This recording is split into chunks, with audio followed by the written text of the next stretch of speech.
The accountant who vanished with $212 million, the ghost of Ashcroft.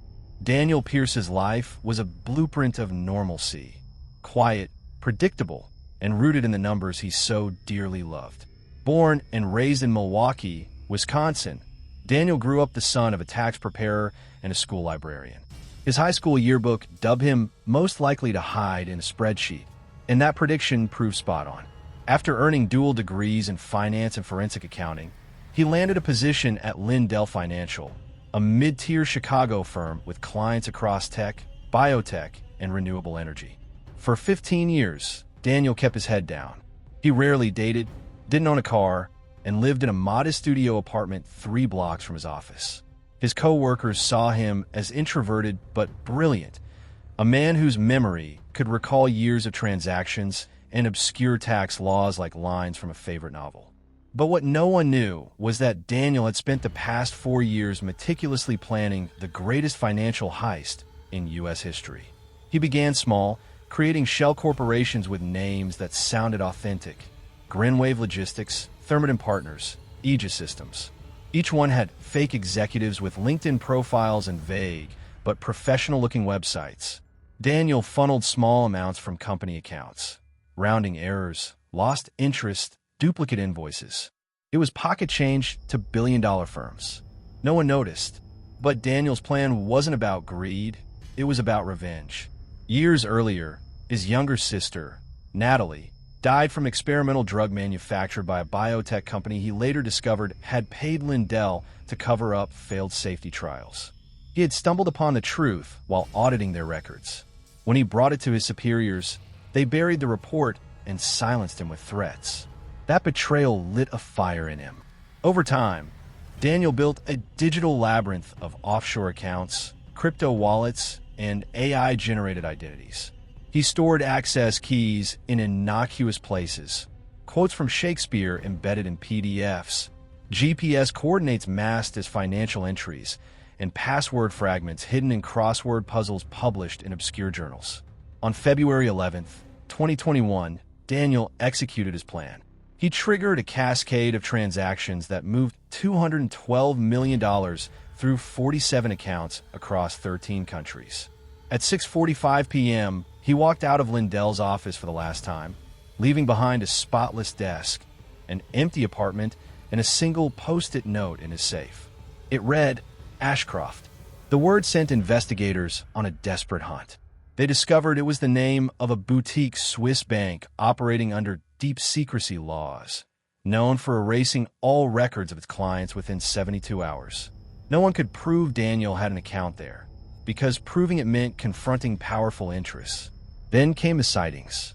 First in Lisbon, where a man matching Daniel's description checked into a hotel under the alias Julian Vale. Then in Kyoto, where security footage at a train station showed a similar figure disappearing into a crowd. But the most haunting clue emerged from a darknet whistleblower site, a spreadsheet uploaded anonymously, detailing bribes, offshore transfers, and insider dealings implicating Lindell Financial in a dozen criminal conspiracies. Attached was a message. Justice wears a quiet face.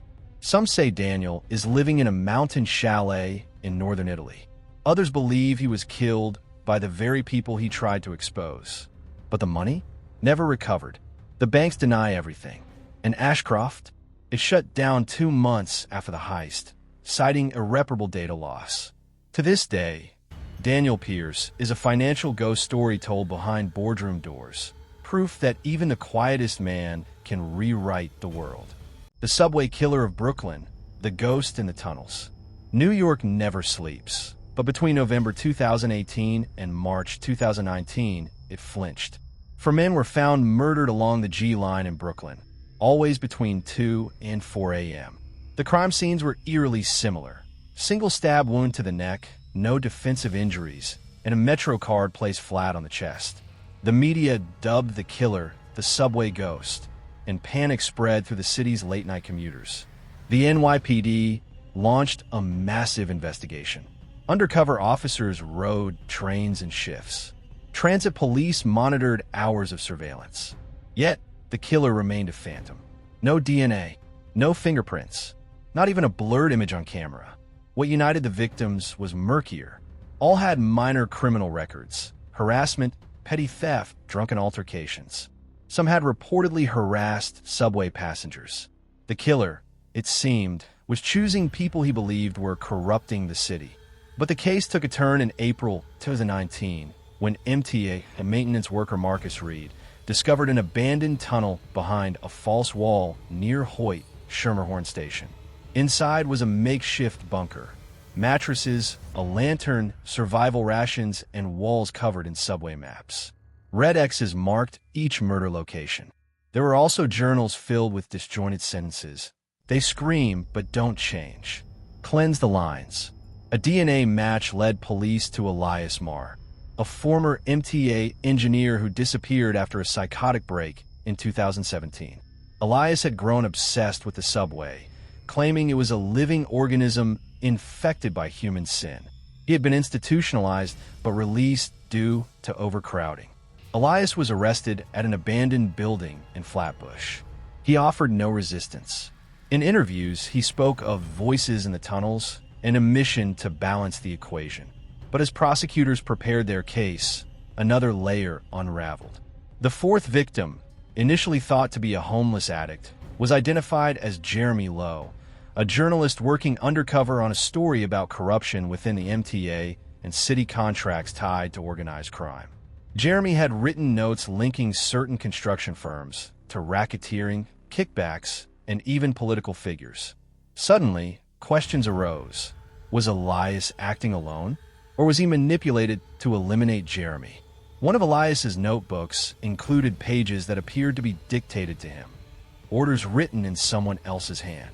Police found $20,000 hidden in his shelter, a sum Elias never touched.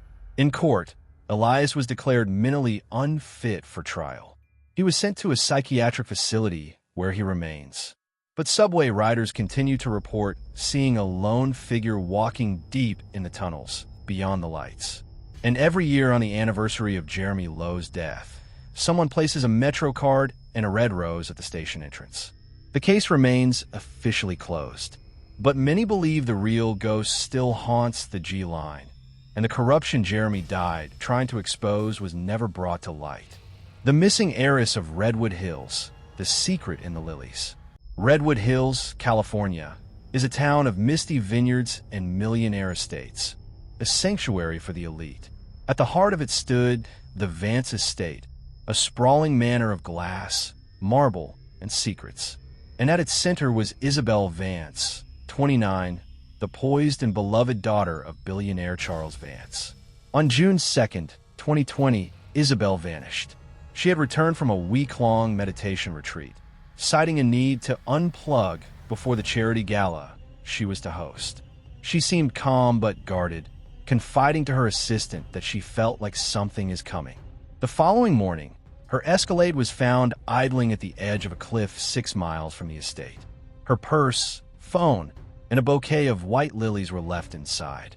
Surveillance cameras at the mansion had gone offline from 10:12 p.m. to 1:47 a.m., allegedly due to a power glitch.